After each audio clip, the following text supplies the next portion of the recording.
Karen says stop cheating to reserve the best parking space in front of the building, by user ghost_Alice. A Karen neighbor of mine complained that my roommate and I park in the same parking spot, which is right next to the walkway up to the apartment building. Both of us ride motorcycle and both motorcycles belong to me, but my roommate rides one to get to work. She accused me of using my second bike to get a de facto reserved a parking spot when nobody in the complex has one, and said that what I'm doing is not fair and it's cheating. I said okay, I'll stop parking both my bikes in one spot. She seemed satisfied with that and left. An hour later I had all 7 of my motorcycles, 5 of them from inside the garage I rent, but it's halfway across the apartment complex, sitting in front of the apartment building taking up every prime parking space in front of the walkway to my hall in the building. She went straight to the management to complain. The management came out and knocked on my door. We can't have you using up every parking space. Let me guess, Karen complained. Yes. Yes, she told me I'm not allowed to have 2 bikes in one parking space to reserve a space. I'm not doing it to reserve a space. Both my roommate and I ride both of the bikes we park in that one space. All the bikes belong to me, but I gave the keys to one of them to my roommate to ride for commuting to work. The other one is my bike for going wherever I need. We park both in one spot to be nice and conserve parking spaces so other people have somewhere to park. I was just showing Karen what would happen if I'm only allowed 1 bike per parking space. The other 5 bikes are generally in another parking space, in my garage where I keep the bikes that don't ride frequently. The apartment manager said I understand. You made your point and I'll talk to her, please put the other 5 bikes back in the garage. No problem, I said. It's been a few weeks, haven't heard from Karen. Edit. Since so many people are inventing details not in the story, assuming those details are true, and then getting upset over what they imagined, let me clarify something. This happened at 1 in the afternoon on a day both my roommate and I had off. Most people are away at work during this time. What's more, with the exact topography of the apartment complex, there are only 2 apartments per walkway without going upstairs on my side of the building, but 4 on the other sides because it's up a level and the building is built into a hill. What this means is that most people park on the other side of the building, leaving most of the parking spots in front of my building free and open except for very late at night. How the heck do you think I took up the 7 closest spots with all 7 bikes if the parking lot was full of people trying to park? Think about it for just a second before you assume details that aren't spoken just because you want something to be upset over. Both bikes are away from the apartment complex at the same time for a minimum of 4 hours a day. We didn't engineering the situation where my roommate gets home between 3 to 4 in the afternoon and thus gets first pick of the parking spots. We also could both be driving cars instead of riding bikes. Then there'd be 2 spots taken up instead of 1. I could just choose not to rent a garage and park all 7 out there forcing people into overflow parking, but I don't. Also, the garage is beyond the overflow parking. It's not fair to expect me to always park in the garage and walk even further because you don't want to park next to my bikes and have all of 2 extra feet to walk to reach the concrete walkway to the building. Delete it. You sure? Okay, by user Defiant Lion 8183. So I am a fiend for Excel spreadsheets. Absolutely love them and even bought an extra wide monitor for home so I can see them in all their glory. My boss keeps telling me that she's an advanced Excel user, she can run macros, she can do pivot tables, she knows formulas. Not once have I seen her create or manipulate a spreadsheet in the 6 months I've worked for her. So I had a template on our Teams chat that we used every week. It was automated to within an inch of its life to tell us about the company's health. We've been using it for the last 4 months after I was given approval by the boss to make it live, gave her a tutorial and everything. This was for the admins to all see it and I'd only need to update the raw data once a week instead of send it manually to whoever wanted it on a given day, up to 4 times a day usually. Took out about 6 HRS work a week having it set up like that. Well, the boss told me to take it down because a different department who hadn't seen it, was worried about personal data when one of the admins told them about it. There isn't anything like that in there, and anything that isn't open access is password hidden anyway. Our IT team has to be formally requested to add a new member to our Teams chat. The spreadsheet is password protected, the tabs are password protected and the whole company is locked down hard anyway. So boss orders me to take it down and delete it, run a fresh one for anyone who wants it. So I explained there wasn't anything in it that was personal or private data, but got told nope, delete it. Tried to explain we use it amongst the admins every day and it has all these built-in features / tables etc. Nope, delete it. So I did. The fallout? Read on. Today boss says to me her big boss meeting is presenting figures to the executives tomorrow. She starts quoting figures that are wildly out from the true numbers. I questioned where they came from and she shows me a Frankenstein report that is saying the exact opposite of what she thought. Run by someone not even in our department. I tell her the accurate grand total and show her how I got there with a simple table and some screenshots I had of the original shared spreadsheet. She asks for access and I tell her it's been deleted. I explained why and even showed the meeting notes where she had approved its use after viewing it. She denies any knowledge of it, but wants it back. I said it would take me 2 to 3 days to make it again due to my workload increases. I saved a copy of the template, but no way am I telling her that. This will give me breathing room to get the backlog out of my queue while she thinks I'm working on it. Let her sweat through that executive meeting knowing every figure is wrong, no one's saving her ass in this team anymore. Deny the flexibility you promised? Fine. Cover my shifts and still have to pay me, by user glittering_growth 246. I was in a supervisory role as a charge nurse.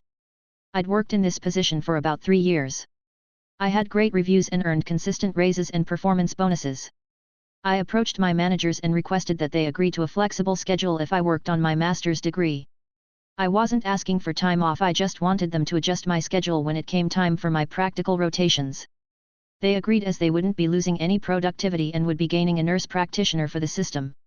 About a year I started the program, it became apparent I was going to need to divorce my wife. We'd been married for many years. It was quite a blow. I called the Employee Assistance Program and got some therapy that was very helpful.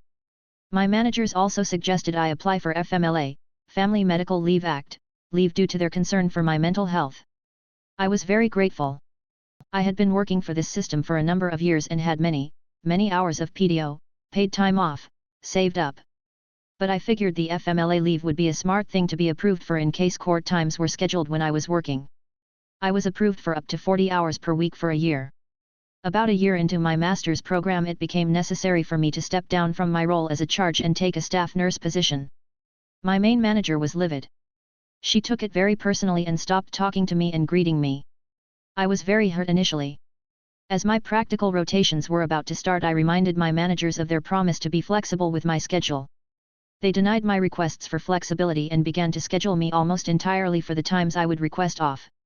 At first I was frustrated and very hurt that they did this. But I remembered that I was approved for FMLA leave. FMLA is a special form of leave and cannot be denied. As my managers were not keeping their promises, it was with great satisfaction I began to call off every morning I needed to for my rotations. I didn't give them any advanced notice because I was not required to. It was with even greater satisfaction I learned my managers began to have to cover my shifts themselves on occasion. As I had PTO hours saved up, I still got paid as well. I finished all of my rotations in this manner and took a job at a different system after I graduated. I worked at the new system for a few years before I was hired back at my old system as a provider. I loved seeing the look on my old manager's face when I took my first shift at her hospital as a provider and not under her chain of command. Dr. Don't keep your promise of a flexible schedule? Fine. You'll pay me anyway and have to cover some of my shifts yourself because I was approved for FMLA at your own recommendation. Edit. 4. Don't tell you where you can't walk? Okay. By user DRHORRIBLEHIMSELF. Happened this morning when walking my dog at the municipal park. It has a skate park, playground, tennis club, softball fields, and to note a disc golf course. With disc golf, some of the holes tee off and end near the footpaths that take you around the park. While there are signs in the general area that serve as a warning, people are usually aware of the disc golfers. Anyways, I'm walking my dog and I see a group of golfers playing through and they're throwing at a hole, that cage thingy, that's about 20 feet from the path. I stop just in case anyone overthrows. Also, it's fun to watch. I'm standing there and some grumpy old man is walking from the pickleball courts at the tennis club to the parking lot. He has to walk up the path that I stopped at. I try to tell him, "Sir, you might want to hold on, there's a group of." He immediately cuts me off with, "Out of my way, don't tell me where I can walk," and trudges through without looking at his surroundings. I just look at him as one of the discs sails long and connects with the side of his face and clocks him off his feet onto the wet grass. I see the coast is clear now and make my way to the parking lot. He's dazed and now angry and yells at me, "Why didn't you warn me?" I looked at him and replied, "You told me not to tell you where to walk." Then proceeded on my way as he tried to get up and get his bearings while still cursing at me because all of that was me fault apparently. Property management tells me not to fix anything, okay, by user Jenks_75. Back in the 2008 housing crisis, I did some work on the side for a customer's computer system. We got to talking and he had a cheap 1BDRM duplex for rent that was too good to be true. It was a detached garage converted to a one-bedroom little apartment and it was as plain and basic as they come. The actual house was being rented out and he was charging the full amount priced for the area, which was high, so the little garage conversation was pure profit for the landlord. I signed a lease for a fixed price that was almost half of what the going rate was for 1BDRM apartments in the area. It was no frills, plain as can be with the cheapest appliances and amenities possible. Light fixtures from the early 80s, cheapest faucets and countertops money could buy, you get the visual. The elderly landlord and I had an arrangement, I could fix it up so long as I could keep the rent low and he would allow me to pay for the remaining balance on upgrades if/when things broke. Years go by and I'm still in this 1BDRM garage conversation and making progress on updating the features. Kitchen faucet is gone, new fancy sprayer head faucet with a bar-style glass cleaner installed. Old toilet replaced with an water-saving tank and bidet installed. 80s lights are gone, LED smart home fixtures installed. Around 7 to 8 years go by and my rent is still half of the normal going rate for the area and my landlord is happy with our arrangement. Sadly, he has a heart attack and surgery saves his life. He is no longer able to maintain his active lifestyle and hands the reins of being a landlord to a property management company. This company is as shady and money hungry as they come. They get a percentage of the monthly rent for their role in taking over the landlord's duties. They immediately hate me and my rental agreement from the start. The month they take over, my rent goes up the maximum limit of 10% plus 5% the cost of living increase for 1 year. I'm not happy with this as this is a significant bump in my costs. I suck it up but as a silent protest, I stop making upgrades to the house that first year.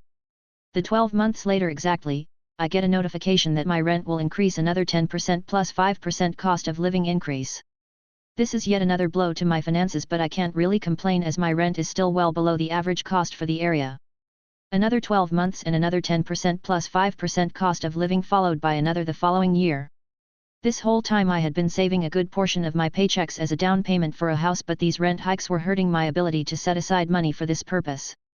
My landlord was not happy with the property management company he hired but couldn't get out of his contract because they were doing maintenance and facility repairs like clockwork. COVID hits and I had been in this place for 12 years by this point. My rent was still under the average for the area but not by much. Seeing as this was now just a crappy 1BDRM apartment, I was looking for houses to buy to get me out of this rent gouging arrangement I was in. Right at the peak of the COVID scare in 2020, a pipe burst in the kitchen and floods the floors ruining the crappy cabinets, the carpets and the furniture I had nearby. I had renter's insurance that covered most of the costs to what I had lost. Not the nicest furniture, but my couch was a total loss, my desk, entertainment center, and my speaker were severely damaged. In comes property management to assess the repairs and gut out the damaged wood and carpets. I offer to pay for the upgraded wood and countertops as well as request hardwood floors. Nope. They deny my requests. I offer to do the work myself as I'm fairly handy, again denied with an actual written letter stating I'm not to do any work or maintenance on the apartment. I contact my landlord who has his hands tied because this was the arrangement we had. I'm at a loss of what to do because this property management company is not setting me up with a temporary place to live. Doing all the work while I'm working from home to watch my possessions. There is a literal door-sized hole in my wall as they spend 2 weeks fixing all the damage. They throw out my upgraded faucet, which was undamaged and worked perfectly fine, the upgraded sink, the light fixtures, the tile work I had done, the bathroom faucet, which wasn't even part of the floor damage. They then removed an outlet originally part of the apartment to save on costs. I was pissed at them and complained via letters, via phone calls and talking to the maintenance supervisor. It took 2 full months to do all the repairs and at the end, they sent me a notice that my rent was going up due to some loophole in the neglect the apartment was in and not reported. I was done with this bullshit and I pooled my resources, called in all the favors I could and found the house I wanted. I gave 30-day notice to leave at the end of my lease along with an invoice of all the repairs I made to the apartment over the 12 years I was there. I attached a copy of my original lease agreement, a copy of all photos I took of before and after repairs I made, a bill of the costs, and a request of a refund of the past 6 months of additional rent hike due to neglect like they stated in the letter. I had a running tally of with all the receipts, work performed and the cost of not being allowed to live in motel during the work being performed to over $9,700. At the same time, I submitted all this to the courts as I knew they would contest all of it. My landlord was on my side during the court hearing, giving testimony he in fact allowed me in the rental lease agreement that I could do my own repairs. I won within 4 hours and awarded $4,700, the judge removed all billable hours I included. Judge was harsh to the lawyer for the property management, saying his client must obey the law and put a tenant up for housing during construction. Nearly 4 years later, I finally got my lump sum including penalties and late fees, which totaled up to $7,500. Sadly, my old landlord passed away and his properties passed to his son, who immediately fired the property management company sometime early last year.